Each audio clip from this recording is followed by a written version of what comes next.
오늘은 가치체계를 새롭게 하는 원동력 이런 주제를 가지고 같이 말씀 생각해 보겠습니다.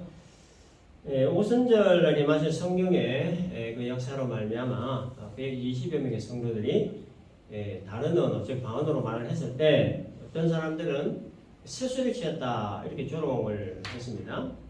아마도 술에 취한 사람들이 막 횡설수설하는 그런 말로 들린 듯해요. 그때 이제 베드로가 일어나가지고 이렇게 얘기합니다. 15절에서 이 사람들 술에 취한 게 아니다 하면서 성경 강림 이후에 이제 처음으로 이 베드로를 통해서 복음이 선포되기 시작을 합니다. 그래서 베드로 서가 길죠. 긴데 세 가지로 딱 요약하면 이렇습니다. 첫째는 너희가 못 박아 죽인 예수가 다시 살아났다. 두 번째는 하나님이 예수를 주와 그리스도가 되게 했다. 그다음 세 번째는 예수의 이름으로 세례받으라. 회개하고 세례받고 죄사함 받으라. 요 세 가지입니다. 축약을 하면 어떤 결과가 나왔습니까? 3천여 명이 동시에 마음의 찔림을 받고 회개하고 세례를 받는 그런 놀라운 역사가 일어났습니다. 어떻게 이런 일이 가능했던 것일까?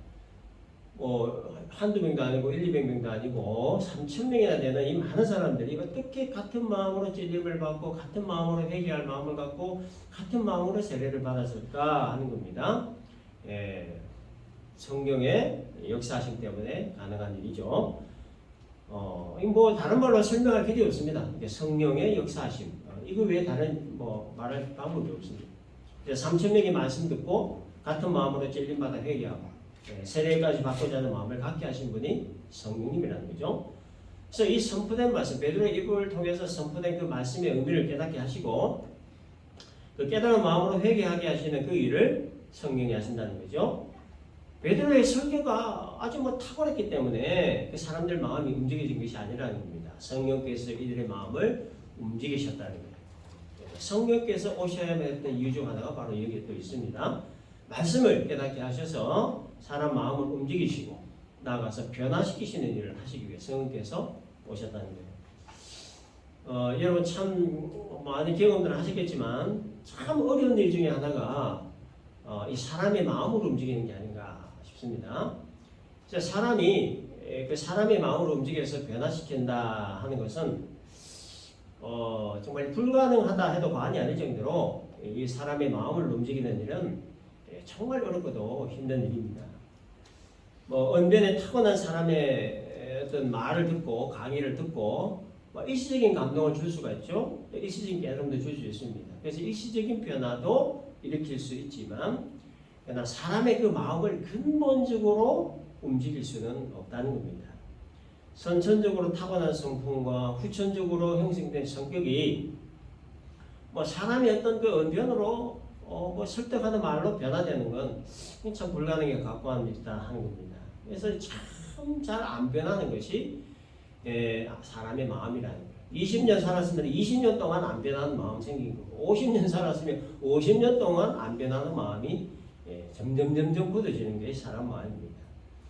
그래서 이 사사시대를 대변하는 말이 있죠. 뭡니까? 자기 소견에 옳은 대로 행하였더라. 이 말은 한마디로 자기 마음대로 했다 그런 뜻이죠. 말씀이 있고 또 그 말씀을 전하는 선지자가 있었지만 귀를 닫고 그 말씀 듣지 않고 자기 마음대로 했다 그런 뜻입니다. 오늘날도 다르지 않습니다. 무엇이든지 자기 눈에 좋아 보이는 대로 행하고 자기 생각대로 자기 마음대로의 시대 그런 시대죠. 앞으로 그런 시대는 더 강렬해질 겁니다. 그래서 성령께서 오신 이유가 중에 하나가 이겁니다.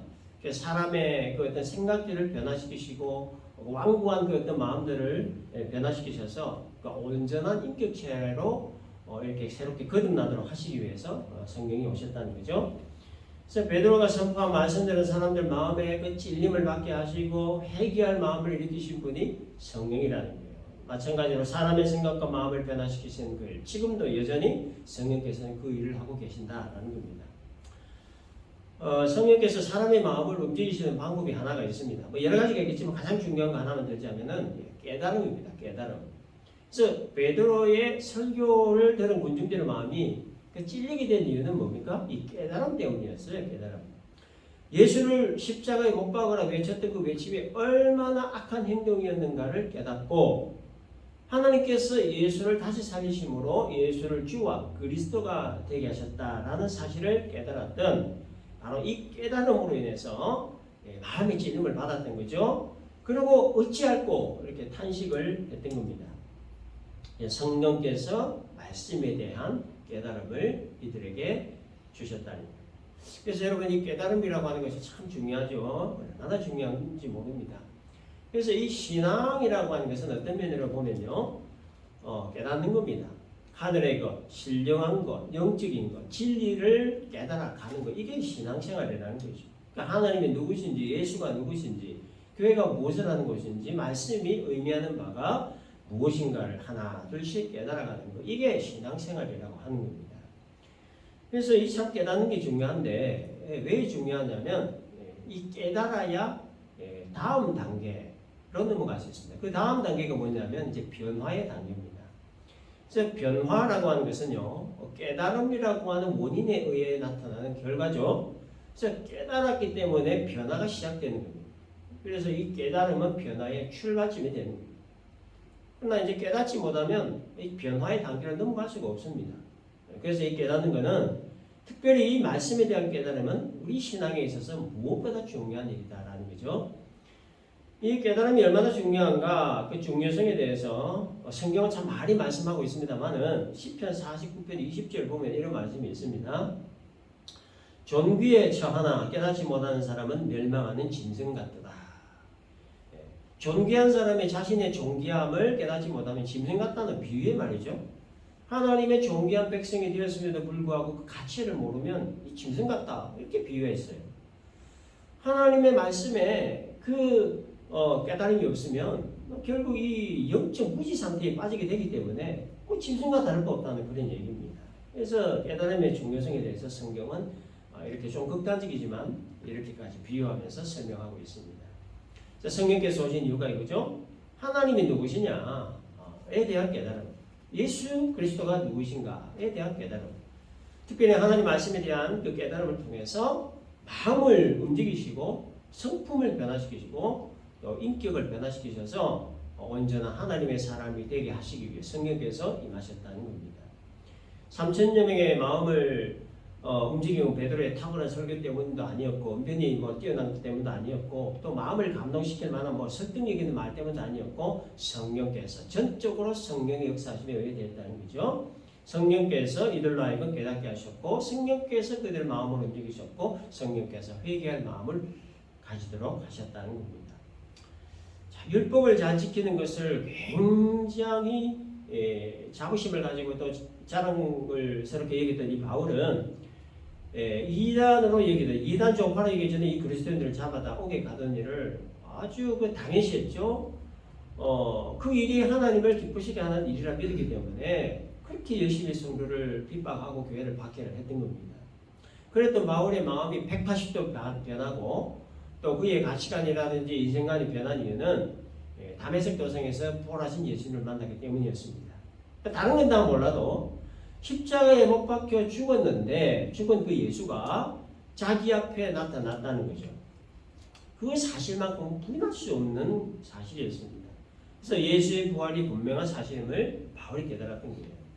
예수의 부활이 분명한 사실이기 때문에 예수가 진짜 메시아다라는 사실을 바울이 깨달았던 겁니다.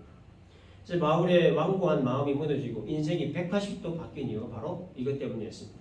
부인할 수 없고 거부할 수 없고 부정할 수 없는 사실에 대한, 팩트에 대한 깨달음, 바로 이 깨달음이 바울의 마음 그리고 인생을 움직였던 거죠. 그래서 이 깨달음으로 인해서 바울은 자랑 삼아 짊어지고 있던 모든 것들의 무가치함, 또 무의미함을 깨달았고, 자, 그래서 그 모든 것들을 다 쓰레기통에 집어던져 버릴 수 있었습니다. 십자가와 부활이 최고의 가치다, 그리고 의미라는 것을 깨닫기 때문에 할 수 있었던 결단이었고요. 이후에 바울은 자신이 깨달은 최고의 가치인 의미, 그 십자가와 부활의 진리를 전하는 일에 자신을 던질 수 있었던 겁니다. 그러므로 깨닫는 것은 인생의 가치 체계를 새롭게 세워주는 매우 중요한 일입니다. 성령께서 제자들에게 임하셨던 궁극적 목적이 바로 이것입니다. 인생의 가치 체계를 새롭게 세우기 위해서 오셨다는 거죠. 사람은 어디로부터 와서 무엇을 하다가 어디로 가는 존재일까? 인생의 궁극적 목적이 무엇인가에 대한 분명한 가치 체계를 세울 수 있도록 돕기 위해 성령이 오신 겁니다. 사람은 어디로부터 왔습니까? 하나님으로부터 와서 하나님을 위해 살다가 하나님이 계시는 곳으로 간다는 것. 따라서 하나님을 영화롭게 하며 사는 것이 인생의 궁극적 목적이라고 하는 것. 이와 같은 인생의 분명한 가치 체계를 세울 수 있도록 돕기 위해 성령이 오셨다라는 겁니다. 성령이 임하기 전에 제자들의 모습과 성령이 임하신 이후의 제자들 모습은 완전히 달라졌죠. 180도 달라졌습니다. 가장 특징적인 모습은요, 현세적인 모습에서 내세적인 모습으로 변화했다는 겁니다. 짧고도 짧은 현세에서의 삶에 포커스를 맞추는 것이 아니라 영원한 내세의 삶에 포커스를 맞추는 삶으로 그 가치 체계가 변화됐다는 거예요. 그래서 그때부터 제자들은 그 예수 제자로서의 증인으로서의 삶을 죽음도 불사하고 그런 삶을 살기 시작했던 거죠. 그래서 여러분 오늘 우리도 마찬가지입니다. 우리의 그 인생의 그 가치 체계가 무엇으로 세워져 있는가 하는 것을 점검을 해볼 필요가 있습니다. 내 인생의 가치 체계가 현세에 맞춰져 있느냐 아니면 내세에 맞춰져 있느냐 어디에 세워져 있느냐에 따라서 우리의 이 삶의 내용이 달라지게 되는 겁니다. 가치 체계가 현세에 세워져 있으면 어떻게 되겠습니까? 땅의 것을 구하고 땅의 것을 찾게 될 겁니다. 내세에 세워져 있으면 하늘의 것을 구하고 찾게 되겠죠. 당연한 얘기입니다. 그래서 골로새 3장 1절을 보면 그러므로 너희가 그리스도와 함께 다시 살리심을 받았으면 위의 것을 찾으라. 거기는 그리스도께서 하나님 우편에 앉아 계신다. 이렇게 기록되어 있습니다. 위의 것, 하늘의 것, 신령한 것을 구하고 찾는 인생. 그래서 내세의 인생의 초점이 맞춰진 인생. 그 인생의 가치 체계가 하나님 나라에 세워진 인생. 그런 인생을 살아갈 수 있도록 돕기 위해 성령이 오셔서 우리 안에 내재하신다라는 겁니다.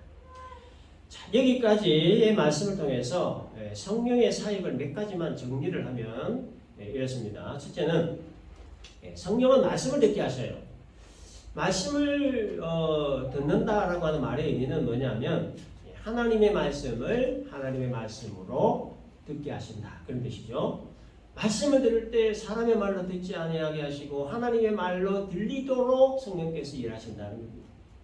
베드로의 설교를 들었던 사람들이 찔림을 받고 회개할 마음을 가지게 된 것은 이들의 귀에 들린 말이 베드로라고 하는 사람의 말로 들린 것이 아니라 하나님의 말로 들리게 되었기 때문이라는 거죠. 성령께서 그렇게 하셨다는 겁니다. 그런데 뒤에 나옵니다만 스데반의 설교를 들었던 사람들은 스데반의 말을 하나님의 말이 아니라 스데반이라고 하는 사람의 말로 들었습니다. 그래서 이를 가며 돌 던져 죽여버렸죠. 그래서 하나님의 말씀을 사람의 말로 듣는 것과 하나님의 말씀을 하나님의 말씀으로 듣는 것의 결말이 뭐냐? 죽음 아니면 생명이라는 거예요. 그래서 성령께서 하나님의 말씀을 사람의 말이 아닌 하나님의 말로 들리도록 도우시는 이유가 뭐냐? 생명 주시기 위함이라는 거예요. 우리에게 생명 주시기 위함.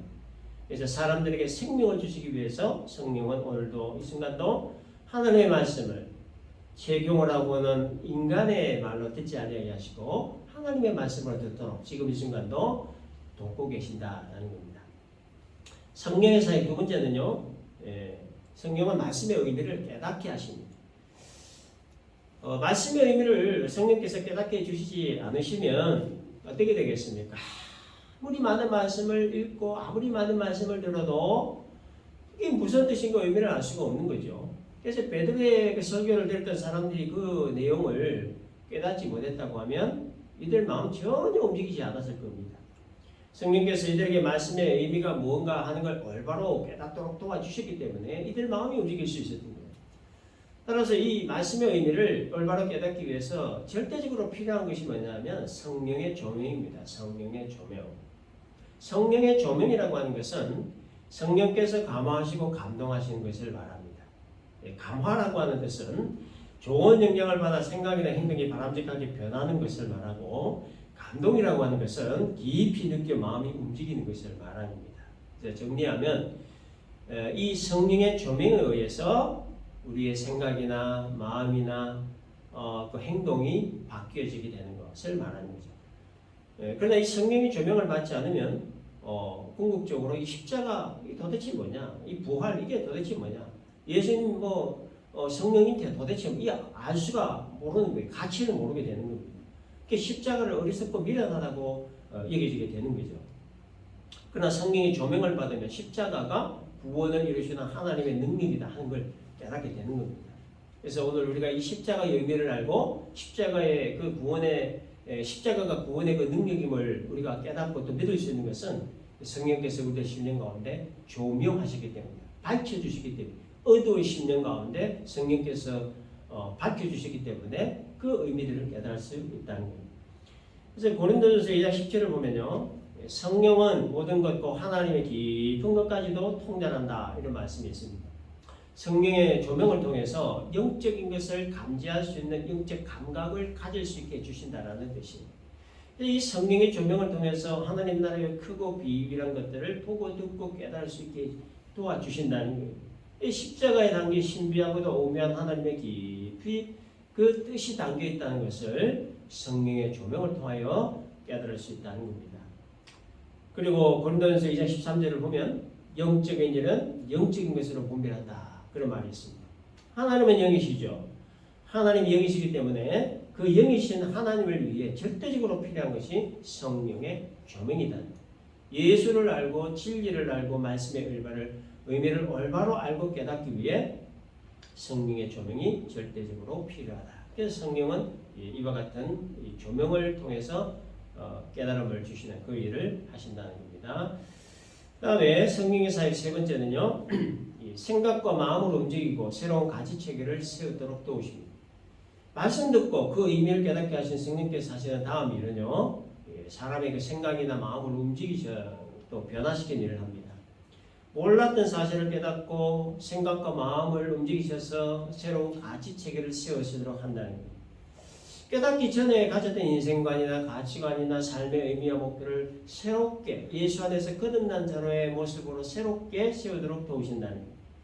바울이 그래 했던 것처럼 이전에 붙들고 있던 것들, 소중하게 여겼던 것들, 자랑으로 여겼던 것들, 자신을 대변하는 것들 무의미하게 여겨지고 예수 안에 발견된 하늘의 신령한 것들로 새로운 가치체계를 세워나가도록 성령께서 도우신 일을 하신다는 겁니다.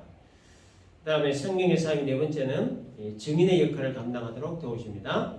성령은 말씀 듣게 하시고 깨닫게 하시고 새로운 가치체계를 세우도록 하신 다음에 증인의 역할을 할 수 있도록 도우시는 일을 하십니다. 예수의 제자로서 그리스도인의 삶의 궁극적 목적이자 목표인 예수 증인으로서의 삶을 살아갈 수 있도록 도우시는 일을 하신다라는 겁니다. 네 가지 성령의 사역 요약적으로 말씀드렸습니다. 참고적으로 잘 아시면 좋겠습니다. 자, 그 다음에 이 베드로 설교 내용을 우리가 다시 이렇게 좀 살펴보면요, 이 베드로의 신앙과 신앙이 그 생각과 신앙이 어떻게 변했는지 또 가치관이 어떻게 변했는가 하는 것을 우리가 자세히 알 수가 있습니다. 그래서 이 베드로는 요엘 선지자의 글과 또 시편의 그 다윗의 글을 인용해 가지고요, 예수님의 부활을 접목해서 말씀 전하는 이런 모습을 볼 수가 있습니다. 그리고 한치의 망설임이나 두려움 없이 담대하게 전하는 그 모습 또한 볼 수 있습니다.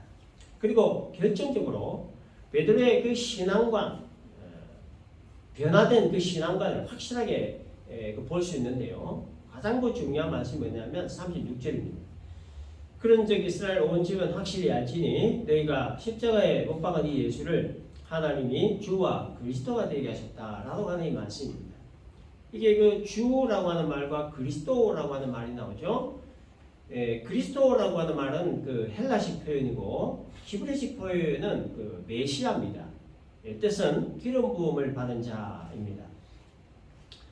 구약에서 기름 부음을 받는 그 세 가지 직종이 있습니다. 왕, 선지자, 그리고 제사장이죠. 이 세 직종의 기름 부음을 받았는데요, 이 기름 부음 받은 자를 메시아라 일컫습니다. 그래서 예수님은 왕으로서, 선지자로서, 또 제사장으로서 기름 부음을 받으신 분이므로 메시아라 하는데요. 그런데 이제 예수님을 메시아라 부르는 것과 구약에서 기름 부음 받은 자를 지칭하는 메시아 사이에는 뚜렷한 구분이 있습니다. 그래서 예수님을 향한 메시아를 부를 때는 반드시 그라고 하는 정관사가 반드시 붙습니다. 그래서 그 메시아, 그 기름 부음 받은 자, 그 그리스도, 이렇게 예수께서 유일한 메시아다 하는 사실을 알려주시기 위해서 정관사 그라고 하는 것을 반드시 붙입니다. 구약의 왕도 기름 부음 받은 자고 선지자나 또 제사장도 기름 부음 받은 자이기 때문에 메시아라 하지만, 그러나 예수님만이 왕으로서 선지자로서 그리고 큰 대제사장으로서 세상을 구원하시기 위해 기름 부음 받은 유일하신 분, 그분이 예수님이기 때문에 그 그리스도, 그 기름 부음 받은 자, 그 메시아, 이렇게 하는 거죠. 따라서 너희가 십자가에 못 박은 이 예수를 하나님이 주와 그리스도가 되게 하셨다라고 하는 이 말의 의미는 하나님께서 예수를 유일한 구원자로 삼으셨다, 이런 의미의 말입니다. 사도행전 4장 12절을 보면요, 다른 이로서는 구원을 받을 수 없나니 천하 사람 중에 구원을 받을 만한 다른 이름을 우리에게 주신 일이 없다, 이렇게 얘기하죠. 오고 가는 세대에 오직 한 분만이 세상을 구원하실 분이고, 오직 한 분만이 유일한 소망이시고, 오직 한 분만이 길과 진리이시고, 오직 한 분만이 인생의 모든 문제 해결의 마스터 키가 되시는데 누구냐? 그리스도라고 하는 거죠. 오직 예수만이 인류의 죄를 사하신 분이고, 오직 예수만이 하나님과의 끊어진 관계를 이어주는 유일한 다리가 되신 분이고, 오직 예수만이 인생의 참된 의미를 깨닫게 주실 수 있는 분이시고, 오직 예수만이 인생의 모든 문제를 해결해 줄 수 있는 유일한 해답이 되신다라고 하는 겁니다. 베드로는 성경 받고 확실히 변했어요. 인생관이 변했고 가치관이 변했어요. 삶의 의미와 목표가 변했습니다. 자신이 누구인가, 무엇을 하고 살아야 하는 것도 분명히 깨달았습니다. 하나님께서 주와 그리스도가 되게 하셨던 예수를 위해 살고 예수를 위해 죽는 것, 그것이 자신의 존재 목적임을 깨닫게 되었던 거죠. 베드로뿐만이 아닙니다. 나머지 11 제자들도 그래 했고, 마가의 다락방에서 성령 받았던 120여 명의 성도들도 그래 했습니다. 바울도 그래 했습니다. 바울로부터 복음 전해 들었던 사람들도 그래 했습니다. 오직 복음 전하는 것이 자신의 존재의 목적이라는 것을 깨달았던 수많은 선교사들에 의해 한국 땅에 복음이 전해졌고, 그 복음을 들었던 한국교회 성도들 역시 자신의 존재의 목적을 깨달았습니다. 그래서 일제강점기와 6.25 전쟁을 거치면서 수없이 많은 위기를 겪었지만 그들의 불타는 그 사명과 의지를 꺾을 수가 없었고, 그들에 의해 계승된 복음과 이 교회는 지금의 한국교회와 한국을 일궈냈습니다. 이 모든 일을 가능케 해주신 분이 바로 원동력이 성령이라는 거죠. 성령께서 마가의 다락방에 임하심으로 말씀 깨닫게 해주셨고, 마음과 생각 변하게 해주셨고, 새로운 가치 체계를 세우게 하셨고, 예수 증인의 사명을 감당할 수 있도록 도우셨기 때문이라는 것. 그 성령의 역사로 인해 예루살렘에 처음 시작된 베드로 설교로 말미암아 3,000여 명의 유대인들이 형제들하고 어찌할꼬 회개 역사가 일어났고, 회개했던 그들로 인해 또다시 온 유대와 사마리아의 복음이 전해졌습니다. 스데반은 비록 순교를 당했지만 스데반의 순교를 보았던 바울의 마음이 흔들리기 시작했죠. 다메섹 도성에서 예수 만난 바울에 의해 아시아로, 로마로, 유럽으로 복음이 전해졌고, 청교도들에 의해 세워진 미국, 그 미국에서 온 선교사들에 의해 한국에 복음이 전해졌습니다. 그 복음을 유산으로 물려받은 한국교회는 세계 땅끝까지 복음 전하는 일을 지금 또 주력하고 있죠. 그래서 예루살렘과 온 유대와 사마리아와 땅끝까지 이르러 내 증인되라 하셨던 예수님의 마지막 분부는 오순절날 임하셨던 성령에 의한 베드로의 첫 복음 전파로부터 시작이 되었다라는 겁니다. 한 가지만 우리가 더 살펴볼 것이 있습니다. 본문 20절입니다. 20절을 보면 누구든지 주의 이름을 부르는 자는 구원을 얻는다는 것과 관련된 말씀입니다. 자, 여기에서 구원은 두 가지 의미가 있습니다. 하나는 영혼의 구원이 있고요, 또 하나는 삶의 구원이 있습니다. 영혼의 구원은 죄사함 받는 걸 말하는 거죠. 죄사함 받고 구원과 영생 얻어서 하나님 나라 천국 가는 구원을 말합니다. 삶의 구원이라고 하는 것은 인생길 걸어가면서 발생하는 모든 문제들로부터의 해결을 말합니다. 우리는 이미 주 예수를 믿음으로 말미암아 죄사함 받은 백성입니다. 구원과 영생 얻은 백성이죠. 그래서 오늘 밤에라도 주님 오시면 하나님 나라로 곧바로 들어갈 천국 백성들입니다. 근데 여러분, 비록 구원 얻은 천국 백성이 되었다 할지라도 우리가 이 땅 살아가는 동안 예기치 못한 많은 일들을 경험하며 살아가죠. 자동차 사고가 나기도 하고 뭐 병이 들기도 하고 뭐 사기를 당하기도 하고 뭐 시련의 아픔을 당하기도 하고 뭐 경제적 어려움을 당하기도 하고 뭐 인간관계 속에서 인한 그 말로 인한 어떤 상처를 주고받으면서 살아갑니다. 여러 가지 좋은 일과 나쁜 일들을 우리가 경험하면서 살아갑니다. 늘 좋은 일만 있으면 얼마나 좋겠습니까? 근데 참 삶이라고 하는 게 그렇지 않더라는 거죠. 내 생각대로, 내 계획대로, 내 뜻대로 일이 축축축 진행 잘 되면 얼마나 좋겠습니까? 그렇지 않다는 거죠. 왜 그랬습니까? 사람은 내일 일을 모르기 때문에, 내일 일을. 1시간 뒤에 일어날 일, 10분 뒤에 일어날 일을 우리가 모르기 때문에 그렇습니다. 안다면 우리가 대처할 수 있겠죠? 모르기 때문에 대처를 못하는 거예요. 모르기 때문에 쏟기도 하고, 모르기 때문에 사고가 나기도 하고, 병이 들기도 하고, 몰라서 또 관계에 어려움도 생기는 거예요. 그 미리 알면 뭐 쏘볼 일 없겠죠. 미리 알면 사고도 예방할 수 있고, 미리 알면 병도 미리미리 예방할 수 있을 겁니다. 모르니까 실수하고, 모르니까 사고 나고, 모르니까 병 나는 거죠. 비록 우주선을 우주에다가 쏘아 올리고, 화성을 탐사할 수 있는 최첨단 과학 문명을 우리 인간이 읽어내고, 또 뭐 동물을 복제할 수 있는 의학을 발달시킬 정도로 인간의 지혜가 참 대단하게 보입니다. 그렇죠? 근데 여러분 조금만 들여다보면요, 그 인간의 그 지혜라고 하는 것은 바닷가 백사장에 있는 모래 알갱이 하나 정도에 지나지 않을 정도로 굉장히 미약합니다. 당뇨병 못 고칩니다. 암도 못 고쳐요. 고치는 것보다 못 고치는 게 대부분입니다. 감기 원인도 몰라요. 내일 일을 가늠조차 할 수가 없는, 이게 인간의 지혜라. 그렇기 때문에 인간은 그 우주를 창조하시고 인간을 지으시고 인간의 역사를 운행하시고 인간의 생사 화복을 주관하시는 그 하나님을 믿고 의지해야 하고 우리 주 예수 이름을 불러야 한다는 거예요. 자신의 힘이나 능력이나 지혜를 믿고 사는 것만큼 어리석은 일도 없을 겁니다. 인간은 내일 일을 알지 못하는 하루살이와 같은 존재이기 때문이죠. 오늘 밤이라도 하나님의 내 영혼 불러가시면 아무것도 할 수 없이 그냥 갈 수밖에 없는 존재입니다. 안 그렇습니까? 자신의 힘과 능력으로 바벨탑을 쌓아 올릴 수 있을 것 같은 자신감이 있지만 하나님이 흩어버리시면 한순간에 흩어지게 되는 그런 일을 당할 수밖에 없는 존재입니다. 세상에서 떵떵거리고 부귀영화를 누리고 살아도 끼케야 70년, 80년, 90년, 요즘 100세 시대라고 하는데 끼케야 100년이 예외 없이 떠나는 존재죠. 그래서 이 자신의 힘이나 능력이나 지혜를 믿고 사는 것만큼 어리석은 일도 없다는 겁니다. 그렇기 때문에 우리는 주 예수의 이름을 불러야 하는 거예요. 주 예수의 이름을 불러야 해요. 부른다라고 하는 말의 의미는 받아들인다는 의미입니다. 오직 예수만의 인류의 죄를 사신 분으로 받아들이고 오직 예수만이 하나님과의 끊어진 관계를 이어주는 다리가 되시는 분으로 받아들이고 오직 예수만의 인생의 참된 의미를 깨닫게 해주실 수 있는 분으로 받아들이고 오직 예수만의 인생의 모든 문제 해결을 할 수 있는 유일한 답이 되시는 분으로 받아들여야 됩니다. 그것이 삶의 구원을 얻을 수 있는 유일한 방법입니다. 삶의 구원이라고 하는 말을 다른 말로 표현하면요, 형통이라고 할 수 있습니다. 형통 좋아하시죠?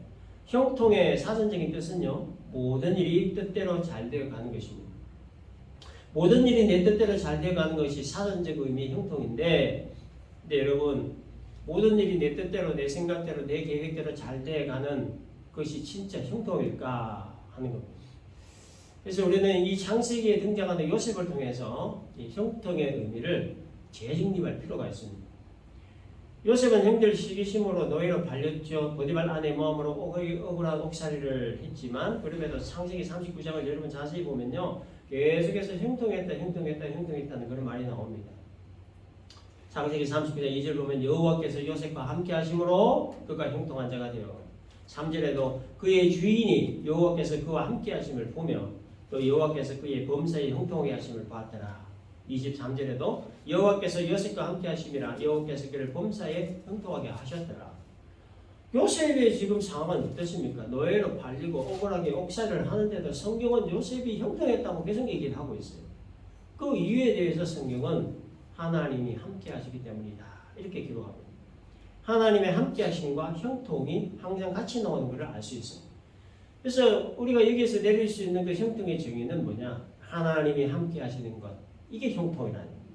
모든 일이 내 뜻대로 잘 돼가는 그게 형통이 아니고 하나님이 함께 하시는 것이 형통이라는 거예요. 모든 일이 내 뜻대로 잘 되어가는 것은 형통일 수가 없습니다. 어떤 면에서는 굉장히 위험할 수도 있어요. 왜요? 내일 일을 모르기 때문에. 오늘 내 뜻대로 잘 된다고 해서 그것을 형통이라 할 수 있겠죠. 오늘 내가 건강하다고 해서 그거 형통이라 할 수 있겠지만은 그러나 오늘 잘 되는 일이 내일 어떻게 될지를 모른다는 거예요. 내 뜻대로 잘 되는 것을 그렇기 때문에 내 뜻대로 잘 되는 것을 형통이라 할 수 없다는 거예요. 하나님이 함께 하시는 게 진짜 형통이라는 거예요. 하나님은 어제와 오늘과 내일의 모든 일을 다 하시는 시간의 주인이신 전지하신 분이시기 때문이죠. 따라서 내일을 아시고 내일을 주관하시는 하나님이 나와 함께 하시는 삶은 보장이 되는 겁니다. 하나님이 함께 하심으로 내 삶이 보장되는 거, 이게 형통이라고 하는 겁니다. 그래서 비록 오늘 좀 고달픈 삶을 살아도, 오늘 좀 피곤한 삶을 살아도, 그러나 내일을 아시고 주관하시는 하나님이 나와 함께 하심으로 내 삶을 보장해 주시는 것, 이게 바로 성경에서 말하는 진정한 의미의 형통이라는 거예요. 그렇기 때문에 성령과 함께하는 인생은 형통할 수밖에 없습니다. 하나님이 함께 하셔서 요셉이 형통한 자가 되었듯이 우리에게 임하에 계신 성령으로 말미암아 우리의 삶은 형통해질 수밖에 없다는 거예요. 우리와 늘 함께 하시는 성령 하나님과의 영적 교감을 나누는 자의 삶은 형통해진다는 것. 이것이 바로 주 예수의 이름을 부른 자에게 주시는 구원의 선물이다라는 겁니다. 정리하겠습니다. 성령께서 사람의 마음을 움직이시고 변화시키셔서 인생의 새로운 가치체계를 세울 수 있도록 도우시는 가장 큰 방법은 깨달음이라는 거예요. 그래서 내 인생의 가치체계는 현세에 맞춰져 있느냐 아니면 내세에 맞춰져 있느냐 하는 것을 우리는 점검해 볼 필요가 있다는 거. 또 인생의 때로 피곤한 가운데서도 우리의 삶이 형통해질 수밖에 없는 이유는 성령께서 우리와 영원히 함께 하시기 때문이라고 하는 것. 오늘의 말씀 잘 기억을 하시고 성령 하나님과 이미 우리에게 임하여 계신 성령 하나님과의 영적 교감을 잘 나눔으로 말미암아 우리를 형통한 길로 인도하시는 성령 하나님의 그 은혜를 매일매일 체험하며 살아가는 그런 복된 인생 저희와 여러분 우리 모두가 되시기를 주님의